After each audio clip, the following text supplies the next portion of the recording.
আল্লাহু রাব্বু মুহাম্মাদিন সাল্লাল্লাহু আলাইহি ওয়াসাল্লাম নাহনু ইবাদু মুহাম্মদ সাল্লাল্লাহু আলাইহি ওয়াসাল্লাম। গত ভিডিওতে প্রথম পার্টে আমি বলেছিলাম যে মহান রব্বুল আলামিন আমাদেরকে তিনটি বিষয় উল্লেখ করতে বলেছেন, লক্ষ্য করতে বলেছেন, তিনটি স্টপেজ দিয়েছেন যে স্ট্যান্ডগুলি অতিক্রম করে, মানে যদি স্ত্রী আপনার অবাধ্য চলে তাহলে প্রথমত তাকে বুঝাও, না হলে তার বিছানা আলাদা করে দেখো, তাতেও না হয় তাহলে তাকে মেরে দেখো, এতেও যদি না হয় তখন তাকে কি করবেন? তখন তাকে তালাক দেওয়ার প্রয়োজন হতে পারে। তালাক দেওয়া জায়েজ, তালাক দেওয়া নাজায়েজ, এমন বিষয়গুলিও আছে।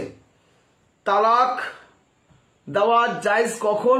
যখন আপনার স্ত্রীকে বারবার বুঝাচ্ছেন, এতগুলো সবকিছু করার পরেও ও মানছে না, কোনো কাবিরা গুনাহ বারবার করছে, বুঝাচ্ছেন বুঝছে না, কাবিরা গুনায় লিপ্ত, বড় গুনায় লিপ্ত, এই ক্ষেত্রে ওই স্ত্রীকে তালাক দেওয়া জায়েজ। এবং তালাক দেওয়া জরুরি, ওয়াজিবও আছে। ওই কখন? যখন স্বামী অক্ষম, স্ত্রীকে সন্তুষ্ট করতে পারছে না, এইরকম যদি অবস্থা হয়ে যায় স্বামীর, তাহলে সেই সময় ওই স্বামীর প্রতি ওয়াজিব ওই মহিলাকে তালাক দিয়ে আলাদা করে দেওয়া, কারণ এমনিতেই ওই স্ত্রীকে কষ্ট দেওয়া হচ্ছে। তো তালাক দেওয়া সময়ে জায়েজ, সময়ে না জায়েজও, হারামও আছে। এবং যদি আপনার স্ত্রী সুস্থভাবে চলে, আপনার সাথে কোনো সমস্যা নেই, আর এমনিতেই আপনি তালাক দিচ্ছেন, এই ক্ষেত্রে আবার তালাক দেওয়া হারাম, না জায়েজ, এই ব্যাখ্যা বিশ্লেষণগুলি আছে। তো তালাক যদি দিতেই হয়, তার আগে এই নিয়মগুলি আপনাকে আমাকে অবলম্বন করতে হবে।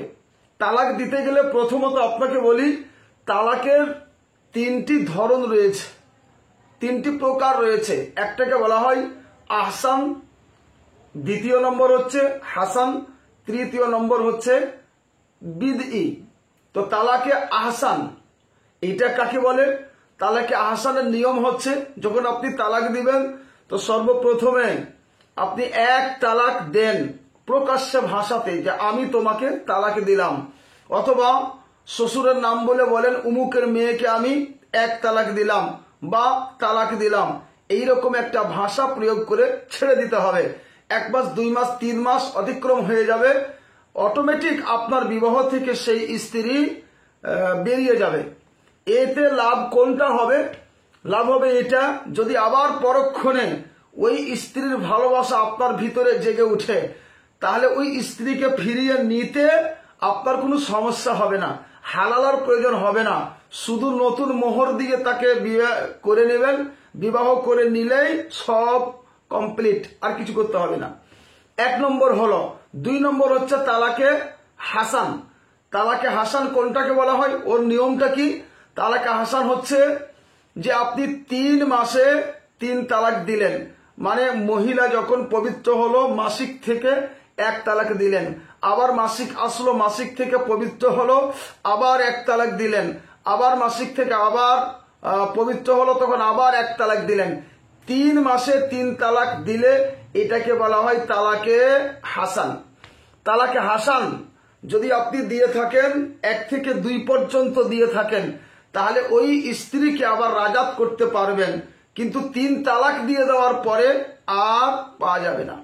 আর তালাকে বিধি হচ্ছে সেটা যে আপনি পিরিয়ডের অবস্থায় অথবা গর্ভবতী অবস্থায় আপনি 2 তালাক একসাথে, এক ভাষাতে, অথবা যে পবিত্র একসাথে একবারে দিয়ে দিলেন, অথবা তারপরে আবার কোনো সময় দেখা গেল যে একসাথেই 3 তালাক দিয়ে দিলেন, অথবা 2 তালাক একসাথে দিয়ে দিলেন, এইটা হচ্ছে তালাকে বিদই। এইভাবে তালাক দেওয়া যাবে না, নাজায়েজ ও হারাম। স্ত্রীকে একসাথে 3 তালাক দিয়ে দেওয়া, অথবা ওটাকে একবার করে দেওয়া। যেমন এভাবে বললাম যে যা তোকে 1 তালাক, 2 তালাক, 3 তালাক একসাথে বলে দিলাম, অথবা এইভাবে বলে দেওয়া যে যা তোকে আমি 3 তালাক দিলাম, এটা হচ্ছে তালাকে বিদই, এটা হচ্ছে হারাম, এটা দেওয়া যাবে না। এবার আপনি দেখুন তালাক দেওয়ার নিয়ম আল্লাহ রাব্বুল আলামিন পবিত্র কোরআনে বলেছেন। আর তালাক মাররাতান, তালাক হচ্ছে রাজি তালাক দুটির অধিক নয়। তার মানে 2 তালাক পর্যন্ত ওই স্ত্রীকে ফিরিয়ে নিতে পারেন। এই 2 তালাকের পরে যদি আপনি আবার তালাক দিতে যান তাহলে কিন্তু আর ফিরানোর কোনো উপায় হয় না। আল্লাহ রাব্বুল আলামিন সূরা বাকারা 230 নম্বর আয়াতে এই আলোচনাটি রেখেছেন।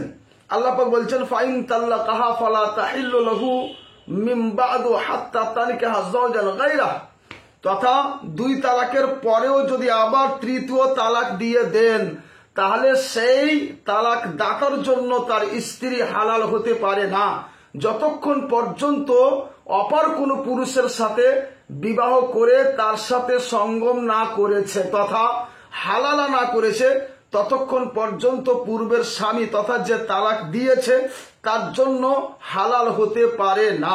এটা পবিত্র কোরআনের আইন। বুঝা গেল ব্রাদার, যে যদি আমি 1 তালাক দিয়ে থাকি, 2 তালাক দিয়ে থাকি, তাহলে ফিরিয়ে নেওয়া সহজেই উপায় আছে।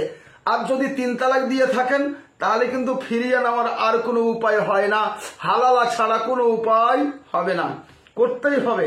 এবার একটা প্রশ্ন হচ্ছে এখানে যে এই যে হালালার বিষয়টা অনেক ব্যক্তি বলেন যে হুজুর হালালা করতে গেলে এইসব করতে হয়, এইটা তো মহিলার উপর অত্যাচার, এটা কেন? এর উত্তরটা আমি 3য় পার্টে আপনাদের দেব। তাহলে এখানে আজকের যে আলোচনাটা, এই আলোচনাটা সুস্পষ্ট বোঝা গেল যে তালাক দেওয়া যাবে না।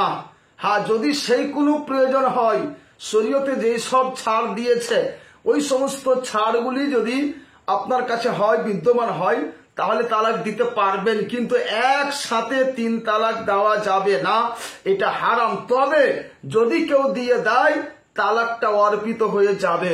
যেমন মাকে মারা হারাম, বাবাকে মারা হারাম, যদি আপনি মারেন অবশ্যই ব্যথা পাবে, লাগবে। ওই মতোই একসাথে 3 তালাক দেওয়া হারাম, কিন্তু যদি কেউ দেয় অবশ্যই ওই তালাক অর্পিত হয়ে যাবে। তাহলে বোঝা গেল যে তালাক দিতে হলে সবচাইতে উত্তম হচ্ছে 1টা তালাক দিয়ে তাকে ছেড়ে দেওয়া। 1টা তালাক দিয়ে ছেড়ে দেন, আর তালাক দিতে হবে না। অবশ্যই আপনার স্ত্রী 3 মাস অতিবাহিত হবে, 3 পিরিয়ড অতিবাহিত হবে, অটোমেটিক আপনার বিবাহ থেকেও বঞ্চিত হয়ে যাবে। আসসালামু আলাইকুম ওয়া রাহমাতুল্লাহ।